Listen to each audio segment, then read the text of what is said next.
दोस्तों, स्वागत है आपका अपने चैनल ट्यूशन वाला पर। आज हम आपके लिए लेके आए हैं कुछ बेहतरीन स्टडी टिप्स जिसके लिए आपको अच्छी तरीके से तैयार हो जाना है। वीडियो को पूरा देखना है आपको और चैनल को सब्सक्राइब करना है। चैनल पर नए हैं तो चैनल को सब्सक्राइब करें, लाइक करें और इस वीडियो को ज़्यादा से ज़्यादा अपने उन दोस्तों को शेयर करें जिन्होंने अभी तक एग्ज़ाम की तैयारी शुरू नहीं करी है। क्यों? क्योंकि सीबीएसई और एनसीईआरटी वाले जितने भी राजस्थान बोर्ड के हैं और सेंट्रल बोर्ड के लोग हैं उनके लिए मार्च और फरवरी वो है बोर्ड एग्ज़ाम की डेट, जिसके लिए हमें पूरी अच्छी तरीके से तैयारी करनी है। अभी भी दिसंबर का महीना है, 2 से 3 महीने अगर आपने इस टाइम टेबल को फॉलो कर लिया तो आप बोर्ड कक्षा में 95% मार्क्स तक स्कोर कर सकते हो। इससे ज़्यादा भी हो सकते हैं अगर आप अच्छी तरीके से इस शेड्यूल को फॉलो करते हो। सबसे पहला आज हम आपके सामने लेके आ रहे हैं study tips for board exams के लिए। तो सबसे पहला आपके सामने बोर्ड स्क्रीन पर दिख रहा है कि टाइम टेबल बनाओ। क्या बनाओ बच्चों? Time table. टाइम टेबल मतलब कि कैसे आपको पढ़ना क्या है उस चीज़ के बारे में सोचना होगा आपको। अगर आपको वही नहीं पता तो फिर आप कैसे करोगे? अगर आपको पढ़ना क्या है आपको वही नहीं पता तो फिर आप कैसे तैयारी करोगे? तो इसीलिए स्क्रीन पर आप देख सकते हो कि मैंने जिस पर मार्कर किया है कि टाइम टेबल बनाओ। आप अपना क्या बनाओगे? टाइम टेबल बनाओ और उस टाइम टेबल को फॉलो करो।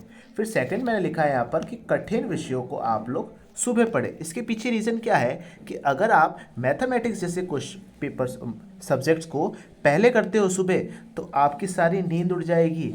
आप सुबह उन सवालों को करोगे तो आपका दिमाग उन सवालों की तरफ जाएगा, तो पीछे आप जो भी आलस वालस लेके वो सब उड़ जाएगा आपका। और आसान विषयों को आप लोग बाद में पढ़ो, जब आपको आलस नहीं आ रहा हो, आप एक्टिव मूड में हो तब याद करो। क्यों?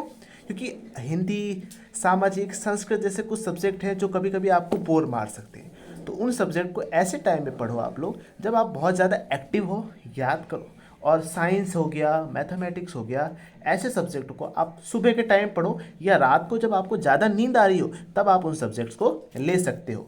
ठीक है, तो चलिए दूसरे टिप्स की तरफ चलते हैं हम हमारी, जो है कि क्या है, रिवीजन पर फोकस करें। बहुत से बच्चे होते हैं कि हाँ सर हमने पढ़ लिया लेकिन उससे कुछ फ़ायदा नहीं होगा, आपको रिवीजन करना भी ज़रूरी है। क्या है? रिवीजन करना पड़ेगा आपको। रिवीजन नहीं करोगे तो आपका पढ़ना वेस्ट है बेटा। ठीक है ना? 1 घंटा, यदि आप 1 घंटा भी पढ़ते हो तो मिनिमम 10 मिनट तो आपने जो पढ़ा है उसका रिवीजन करे ही करे, अन्यथा आप उसको भूल जाओगे। कोई मतलब नहीं है। Revise whatever you study after every hour studying take 10 minutes to revise. मतलब 10 मिनट तो आप लोगों को लेने ही पड़ेंगे, नहीं करोगे तो भूल जाओगे। क्यों? क्योंकि आपने अभी समझा है तो उसको एक बार और समझो। जितनी बार समझोगे तो आपके लिए वो ज़्यादा अच्छा रहेगा। थर्ड स्टेप की तरफ जाते हैं। तो थर्ड स्टेप हमारा क्या कहता है कि मॉक टेस्ट, पिछले साल के पेपर सॉल्व करें। बहुत से बच्चों को पता ही नहीं होता, पढ़ते रहते हैं लेकिन पेपर कैसा आएगा, और पेपर आने के टाइम पर वो क्या करते हैं कि सर हमें तो ऐसी चीज़ की वो आशा ही नहीं थी कि ऐसा पेपर आएगा, हमें तो पता ही नहीं था। इसीलिए कहा जाता है कि ज़्यादा से ज़्यादा आप पिछले साल के पेपरों को सॉल्व करो। कैसे पेपरों को? पिछले साल के पेपरों को, जिससे आपको पता चल जाएगा कि पेपर का पैटर्न कैसा होता है। हालांकि आप लोगों के लिए डेस्क वर्क तो आती है राजस्थान बोर्ड्स वालों के लिए, लेकिन सीबीएसई वालों के लिए आपको ज़्यादा से ज़्यादा आपको पिछले साल के पेपर सॉल्व करने हैं, जो कि आपको क्या करेगा, पैटर्न को समझने में मदद करेगा। पेपर के पैटर्न को समझने में मदद करेगा। जितने ज़्यादा आप टेस्ट दोगे, एमसीक्यू सॉल्व करो, क्वेश्चन आंसर्स लिखने की कोशिश करो, ज़्यादा से ज़्यादा पढ़ोगे तो आप ज़्यादा से ज़्यादा परसेंटेज स्कोर कर सकते हो। अगले टिप्स की तरफ जाएंगे। ये सभी जो टिप्स बता रहा हूँ आप इनको नोट करते रहो, आपको 100% रिजल्ट देगा अगर आप इस टिप को फॉलो करते हुए जाते हो तो। अगला फोर्थ जो है, छोटे नोट्स बनाए। बच्चे क्या करते हैं, याद कर लेते हैं ज़्यादा ज़्यादा लेकिन भूल जाते हैं। नहीं, आप उसको छोटे छोटे नोट्स के रूप में बनाओ। जो टीचर्स आपको नोट्स दिखाते हैं ना, उन नोट्स को ज़्यादा से ज़्यादा आप लोग क्या करो, फॉलो करो। छोटे नोट्स बनाओगे ताकि रिवीजन आपको आसान लगेगा कि हाँ भाई छोटी लाइन हमने बना दी, इस लाइन को हमने पढ़ लिया, याद हो गई बार बार, ताकि आप उसको रिपीट भी कर सको। तो छोटे नोट्स, मेक शॉर्ट नोट्स, ठीक है ना, create short notes for key points, ठीक है ना। Each subject to make revision easier. हर सब्जेक्ट को आपको ईजी बनाने के लिए छोटे नोट्स चाहिए होंगे। खास करके साइंस जैसे सब्जेक्टों में, एसएसटी जैसे सब्जेक्टों में आपको कुछ नोट पॉइंट याद रखने पड़ेंगे, तो छोटे नोट्स बनाओ ताकि आप अपने खाना खाते टाइम, कुछ और काम करते समय उनको चीज़ों को माइंड में रख सको। बड़ी बड़ी चीज़ें बहुत मुश्किल होती है, लेकिन छोटी चीज़ें हमें याद हो जाती है। अगले पॉइंट की तरफ चलेंगे। पांचवा हमारा जो पॉइंट कहता है नियमित ब्रेक ले। ऐसा नहीं होता, कुछ बहुत सारे बच्चे होते हैं कहते आज तो मैं 2 घंटे 3 घंटे बैठ के पढ़ूंगा, लेकिन नहीं, ये 2 घंटे 3 घंटे 1 घंटे बाद ही वो बच्चे बोर हो जाते हैं। तो आपको ब्रेक लो। क्या लो? ब्रेक लो। ऐसा नहीं कि आप लेके बैठ गए 4 घंटे, 4 घंटे एक दिन पढ़ लोगे, 2 दिन पढ़ लोगे, तीसरे दिन आलस आ जाएगा। नहीं, नियमित ब्रेक लेते रहे कि हाँ भाई आपने 1 घंटा पढ़ लिया, अब 5 मिनट का ब्रेक ले लिया आपने, भाई कुछ खा पी लिया अच्छी तरीके से, ताकि आपकी एनर्जी बनी रहे। ऐसा नहीं है कि 3-4 घंटे से लगातार पढ़ रहे हो फिर अगले दिन एनर्जी डाउन आपकी, ऐसा नहीं करना है आपको। नियमित ब्रेक लेना है, टेक रेगुलर ब्रेक्स, ठीक है ना। जिससे क्या होगा, आपके अंदर एनर्जी भी रहेगी और आप जो अगला सब्जेक्ट पढ़ने जाओगे उसमें भी आपका ध्यान रहेगा, ठीक है।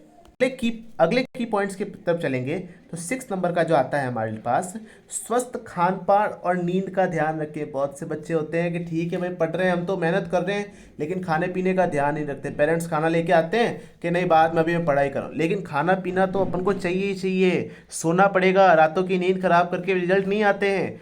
7 से 8 घंटे की आपको नींद तो चाहिए ही चाहिए। और हेल्दी फूड खाएं, ऐसा नहीं है फिर आप क्या है थोड़ा जंक फूड टाइप का खाओगे तो उससे आपके शरीर में आलस आएगा, नींद आएगी आपको, और नींद आएगी तो फिर आप छोड़ दो कि आपके 90% बनेंगे। या 7-8 घंटे की नींद आप ले लें और स्वस्थ खान पान रखोगे जिससे आपके शरीर में एनर्जी रहेगी, दिमाग तरोताज़ा रहेगा, आपका माइंड फ्रेश रहेगा, जिससे क्या होगा, पढ़ाई के अंदर मन भी लगेगा। तो इन ट्रिक्स को आप थोड़ा और ध्यान रखें। 7वां की पॉइंट है हमारे पास में, जो कि है कठिनाई वाले विषयों को पहले समझे।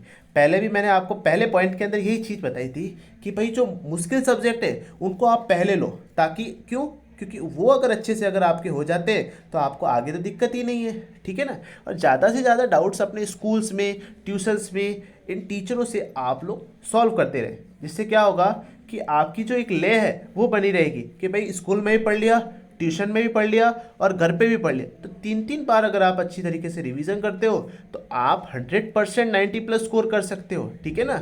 जो विषय मुश्किल है उन्हें सबसे पहले पढ़ो, सुबह उठ के पढ़ो, रात को सोने से पहले जब नींद आ रही है, ऐसा लग रहा है कि यार अभी तो हाँ नींद आ रही, तो आप मैथ्स जैसे सब्जेक्ट को ले लो, जिससे क्या होगा, आपकी नींद उड़ जाएगी वापस से, ठीक है ना। अगला 8वां जो पॉइंट है हमारे पास में, वो है रचनात्मक अध्ययन तरीके अपनाए। ये बहुत इंपॉर्टेंट है। आप लोग साइंस जैसे सब्जेक्ट हो गए, एसएसटी तो छोड़ो, साइंस को ही ले लेते हैं अपन। साइंस में खूब सारे ऐसे टॉपिक्स आते हैं जो कि आपके डायग्राम बेस्ड होते हैं। अगर आप उन डायग्राम्स को याद रख लेते हो, इन सब चीज़ों को देख लेते हो, तो आपको पूरा टॉपिक समझ में आता है। रचनात्मक अध्ययन तकनीक मतलब क्या होता है कि आप कोई स्टोरी एसएसटी के अंदर पढ़ रहे हो तो उसको किसी स्टोरी बेस्ड पर याद कर लो कि हाँ भाई इसके अंदर मैं इस स्टोरी को याद रख सकता हूँ, जिससे मुझे ये टॉपिक याद हो जाएगा, ठीक है ना। तो आप ज़्यादा से ज़्यादा क्रिएटिव हो, क्या हो, study techniques, creative study techniques लो आप, ठीक है। माइंड मैप्स बनाओ, डायग्राम्स का यूज़ करो बेटर अंडरस्टैंडिंग के लिए। ज़्यादा से ज़्यादा बेटर अंडरस्टैंडिंग आपकी डायग्राम से ही हो पाएगी, ठीक है बच्चों। अगली ट्रिक्स के तरफ चलते हैं। तो देखो, सेल्फ टेस्ट करें। अगर आप पढ़ते जा रहे हो, रिवीजन करते जा रहे हो, लेकिन अगर आपको अपने आप को खुद को जज करना है कि मैं कितना सही कर रहा हूँ या गलत कर रहा हूँ, तो अपने आप का खुद आप एक बार टेस्ट लो। क्या करो, सेल्फ टेस्ट लो। सेल्फ टेस्ट आपको और बेहतर बनाएगा। हर चैप्टर का क्विज लो, ज़्यादा से ज़्यादा याद करने की कोशिश करो, ठीक है ना। कि सेल्फ टेस्ट लोगे तो अपने आप को जज कर पाओगे कि मैं कितना अच्छा कर रहा हूँ, कितना ख़राब कर रहा हूँ। अच्छे नहीं आते हैं तो और ज़्यादा सुधार करने की कोशिश करो। सेल्फ टेस्ट आपको बेस्ट बना देगा, ठीक है। और ज़्यादा से ज़्यादा अपने दोस्तों को भी समझाने की कोशिश करो। जितना आप उनको समझाओगे, आपके मन में ये भी आएगा कि हाँ भाई मैंने इसको समझाया, और लेकिन साथ साथ में आपका क्या हो रहा है, रिवीजन भी हो रहा है, ठीक है ना, जो आपको और बेहतर बनाएगा, ठीक है ना। Take quiz after each chapter and work on your mistakes. जितना आपकी गलतियां हो रही है उस गलतियों पे सुधार करो, जो आपको बेहतर आगे ले जाएगा, ठीक है। लास्ट पॉइंट हमारे पास आता है जो कि तनाव कम करो। बहुत से बच्चे होते हैं, यार सर हमारे वो आ गए हैं, क्या कहते हैं, एग्ज़ाम्स आ गए हैं, अब हम क्या करें, स्कूल में टेस्ट चल रहे हैं, एग्ज़ाम्स और आ रहे हैं, होमवर्क है। ये स्ट्रेस कम कर दो, आप सिर्फ पढ़ाई करो। और स्ट्रेस को कम कैसे किया जा सकता है, सुबह उठ के आप 10 मिनट 15 मिनट मेडिटेशन करो और ख़ुद को ज़्यादा से ज़्यादा मोटिवेट करने की कोशिश करो कि हाँ मैं कर सकता हूँ, आई कैन डू इट, ठीक है ना।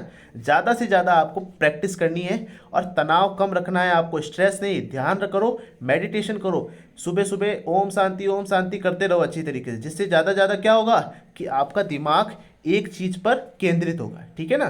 तो इन टिप्स को आप अगर फॉलो करते हो तो आप 100% आने वाले एग्जामों में 90% स्कोर कर सकते हो, ठीक है ना। ऐसी ही और वीडियो के लिए हमारे चैनल को सब्सक्राइब करो और इस वीडियो को उन दोस्तों को भेजो जिन्होंने अभी तक पढ़ाई स्टार्ट नहीं करी है। Thank you so much.